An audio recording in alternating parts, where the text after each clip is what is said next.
একটা জিনিস খেয়াল করে দেখেন, আমরা কোন দেশে বাস করি। মাথার মধ্যে ইট মেরে তারা আবার মোটর সাইকেল চুরি করে নিয়ে যাইতেছে, লোকটাকে আবার হাসপাতালে পাঠানোর ব্যবস্থা করতেছে।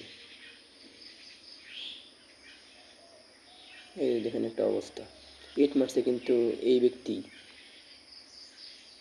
আবার এই যে ওর সাথে এই কালো গেঞ্জিওয়ালা লোকটাও আছে। দেখেন কি অবস্থা, এটা আমাদের দেশের অবস্থা বর্তমান।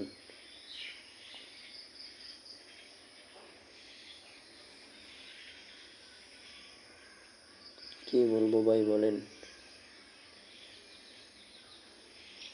এই যে মোটর সাইকেল নিয়ে চলে যেতেছে, এখানে একটা লোক মারা যাইতেছে, কোনো খবর নাই, কিন্তু মোটর সাইকেল চুরির জন্য ব্যস্ত। যে ইট মারছে সেই দৌড়ে রাখছে লোকটাকে।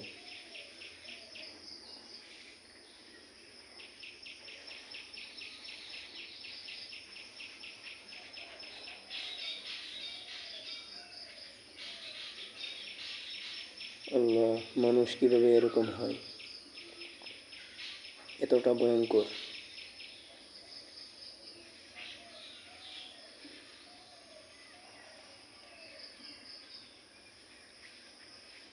কি একটা অবস্থা।